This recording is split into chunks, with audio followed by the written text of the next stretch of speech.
Pope Francis, the first Latin American pontiff who ministered with a charming, humble style, dies at age 88. Pope Francis, history's first Latin American pontiff who charmed the world with his humble style and concern for the poor but alienated conservatives with critiques of capitalism and climate change, has died Monday. He was 88. Cardinal Kevin Farrell, the Vatican Camerlengo, said in an announcement that at 7:35 this morning, the Bishop of Rome, Francis, has returned to the home of the Father, saying his entire life was dedicated to the service of the Lord and of his Church. Pope Francis, who suffered from chronic lung disease and had part of one lung removed as a young man, was admitted to Gemelli Hospital on February 14, 2025, for a respiratory crisis that developed into double pneumonia.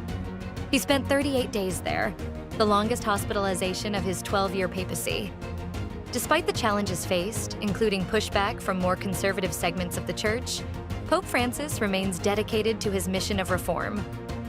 He often returns to the core message of the gospel: love, mercy, and compassion.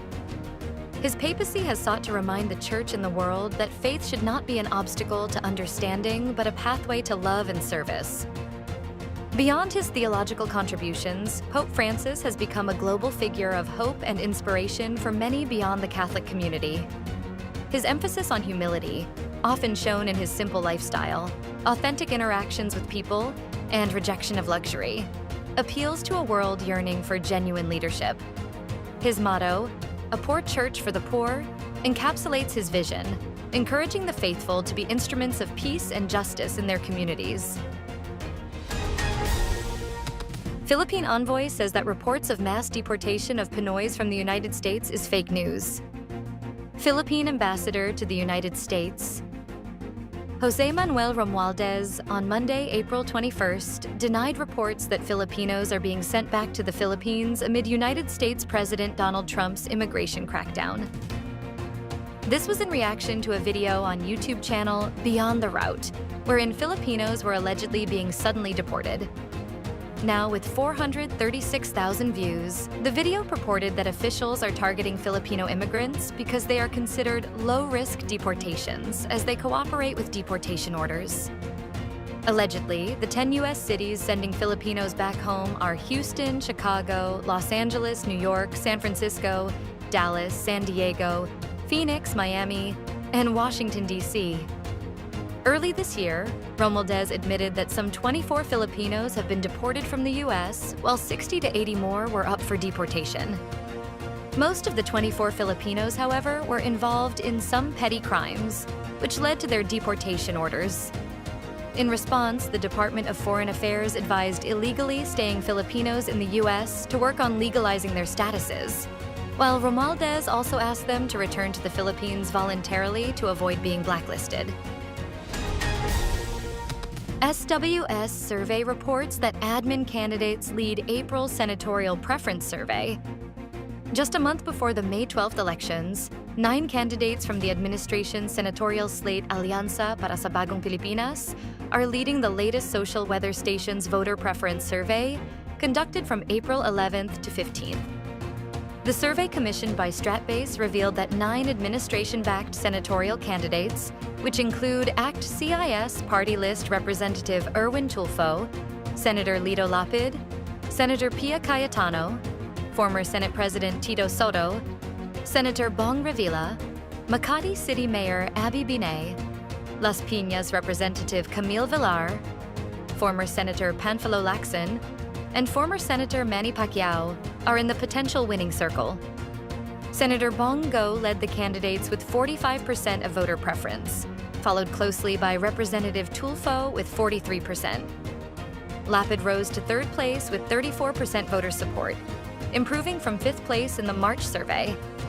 Soto and Cayetano both garnered 33% and tied for 4th to 5th places. Soto slipped from the 4th-5th bracket, while Cayetano climbed from the 7th-8th range. Vice President Sara states that endorsing PDP bets like Villar and Imee means unity for the Philippines. Vice President Sara Duterte defended her endorsement of Senator Imee Marcos and Las Piñas City Representative Camille Villar for for senator in the upcoming May midterm polls, saying that together with her father's PDP Labanbets, they would unite the country. Vice President Sara stated that the Duterte senatorial candidates, running under former President Rodrigo Duterte's PDP Laban, together with re-electionist Senator Imee Marcos and Representative Camille Villar, are united by a common vision, which is a peaceful and prosperous Philippines. Some pro-Duterte vloggers and supporters on social media have also voiced out their concerns over the vice president's decision to trust another Marcos anew after she was allegedly betrayed by the president, her former running mate. On the other hand, Villar continues to enjoy the alliance with both the President's Alianza para sa Bagong Pilipinas and Duterte. Rain expected in Mindanao due to intertropical convergence zone, while hot and humid conditions to persist in the rest of Philippines. The Philippine Atmospheric, Geophysical, and Astronomical Services Administration on Monday, April 21st, said the intertropical convergence zone and the easterlies will be the dominant weather systems that may affect the country. Over the next 24 hours, the ITCZ, which forms when winds from the northern and southern hemispheres converge, will bring cloudy skies, scattered rains, and thunderstorms to Davao Region, Surigao del Sur, Sarangani, Sultan Kudarat, Basilan, Sulu, and Tawi-Tawi. While partly cloudy to cloudy skies are expected to prevail over the rest of Mindanao, Pagasa also warned residents to stay vigilant for possible flash floods or landslides that may occur during severe thunderstorms. Stay updated with the latest news. Visit our website at www.mb.com.ph or follow us on social media.